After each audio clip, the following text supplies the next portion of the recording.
मंदिर द्वारा संचालित ऑनलाइन कक्षाओं में आप सभी का हार्दिक अभिनंदन है, स्वागत है।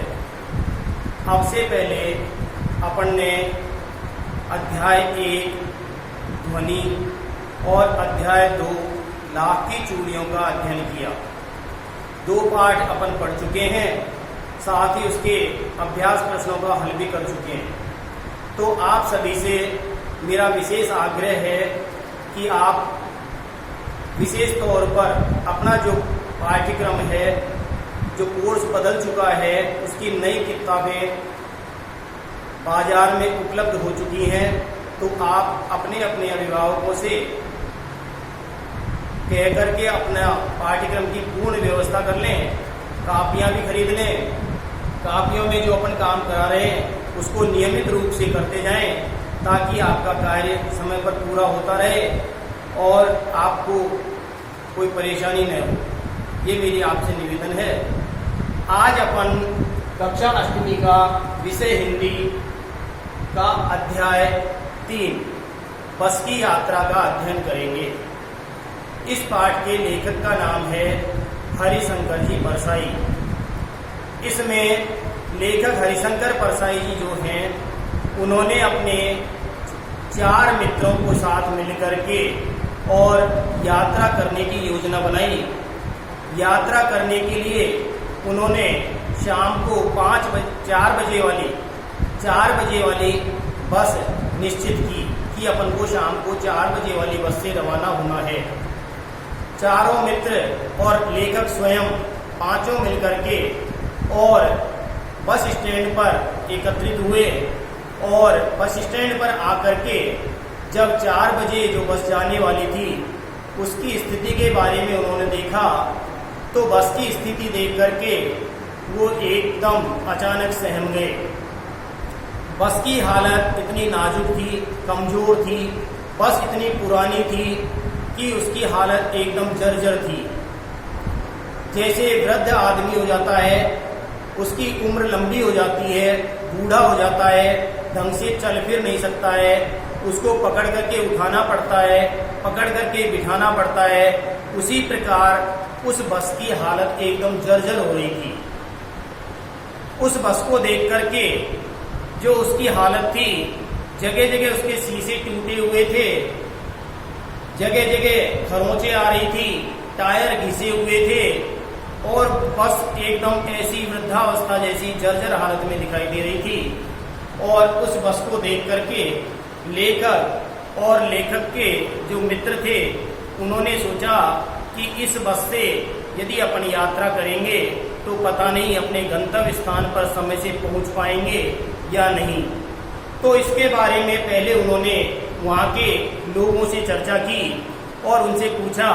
तो वहाँ के लोगों ने उनको बस के बारे में बताया कि इस बस से समझदार आदमी यात्रा नहीं करते।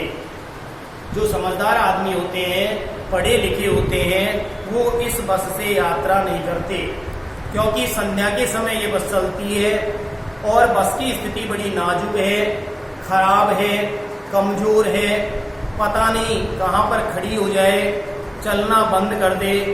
इसलिए उन्होंने लेखक और उसके मित्रों को यह सलाह दी कि समझदार आदमियों को इस बस से यात्रा नहीं करनी चाहिए।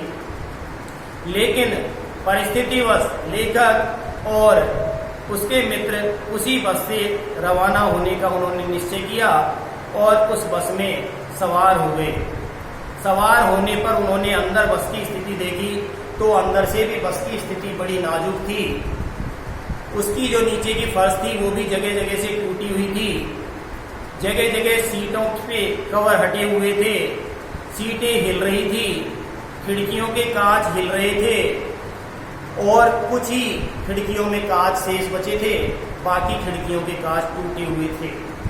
यह देख करके लेखक हरिशंकर जी परसाई और उसके मित्रों को बड़ा आश्चर्य हुआ कि ये बस आखिर कैसे चलती है।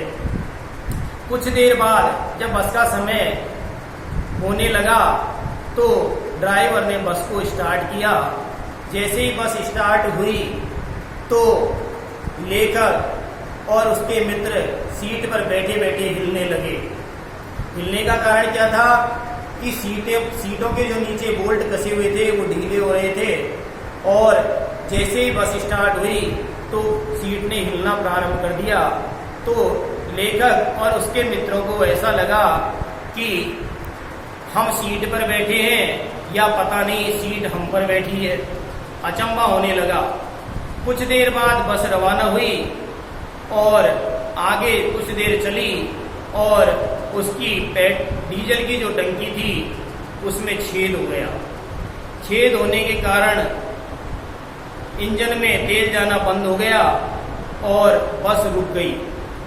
जब ड्राइवर ने देखा कि इसकी टंकी में छेद हो चुका है तो उसने एक पात्र लिया, बाल्टी जैसा पात्र लेकर के उसके जो डीजल था उसको बाल्टी में भरा और एक नली लेकर के नली को बाल्टी में डुबोया और नली के जरिए इंजन तक तेल की सप्लाई उसने प्रारंभ की। कुछ देर बाद जब तेल इंजन को मिला तो इंजन पुनः स्टार्ट हुआ और बस कुछ आगे बढ़ी।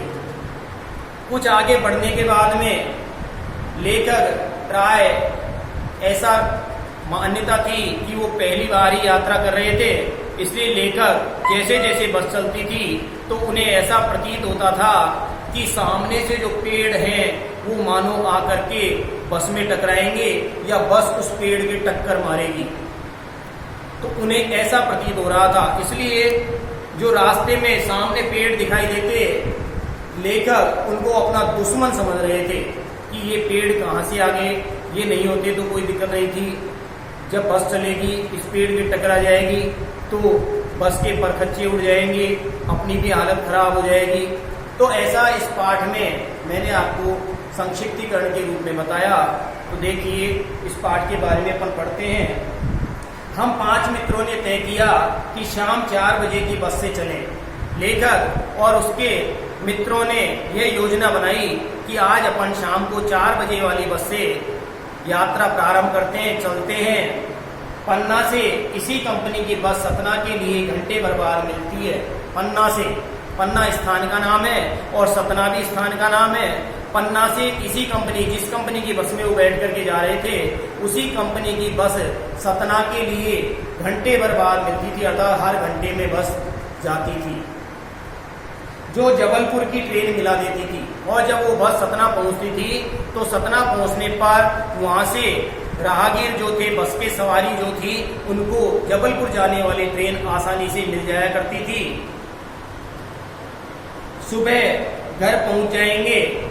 उन्होंने ऐसा अनुमान किया कि अपन वहां चल करके और सतना से जबलपुर वाली ट्रेन पकड़ लेंगे और सुबह होते ही अपने अपने गंतव्य स्थान पर पहुंच जाएंगे।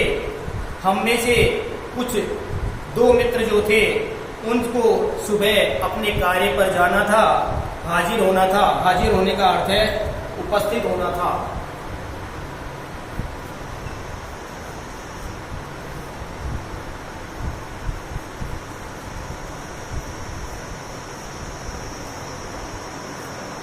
हाजिर होना था, हाजिर होने का अर्थ है उपस्थित होना था।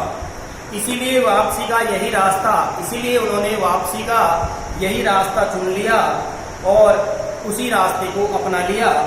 लोगों ने सलाह दी, लेकिन लोगों ने उन्हें सलाह दी कि समझदार आदमी इस शाम वाली बस से सफर नहीं करते।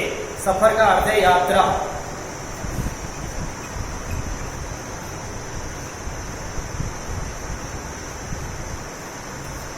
सफर का अर्थ है यात्रा। कि समझदार जो आदमी होते हैं, पढ़े लिखे जो लोग होते हैं, इस शाम वाली बस से यात्रा नहीं करते हैं। क्या रास्ते में डाकू मिलते हैं? तो लेखक और उसके मित्रों ने उन लोगों से पूछा कि क्या शाम को बस रवाना होती है तो क्या रास्ते में कोई डाकू वगैरह मिलते हैं, इसलिए इससे सफर नहीं करना चाहिए या कोई और कारण है? तो लोगों ने कहा कि डाकू तो नहीं मिलते, लेकिन बस स्वयं ही डाकिन है। अर्थात बस की हालत इतनी नाजुक है, खराब है कि वो ये निश्चित नहीं है कि वो हमें अपने गंतव्य स्थान तक पहुंचा दे। इसलिए समझदार लोगों को इस शाम वाली बस से यात्रा नहीं करनी चाहिए। पता नहीं कहाँ रास्ते में रात्रि को पड़ा रख दे। गंतव्य स्थान पर न पहुंचा करके जंगलों में ही रात्रि काटनी पड़े। इसलिए समझदार लोग इस शाम वाली बस से यात्रा नहीं करते हैं। जब लेखक और उसके मित्रों ने जाकर के बस को देखा तो लेखक और उसके मित्रों की बस के प्रति श्रद्धा उमड़ आई। श्रद्धा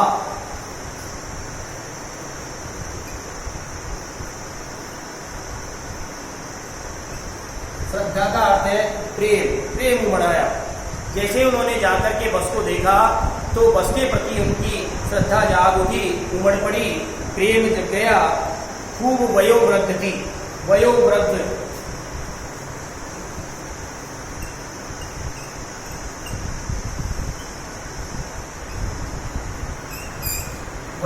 का अर्थ है पुरानी। बस जो थी बहुत पुरानी थी, जर्जर अवस्था में थी, जगह जगह से टूट रही थी। सदियों के अनुभव के निशान लिए हुए थी।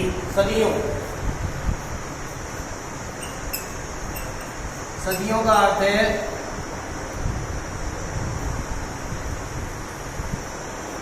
100 वर्ष की अवधि।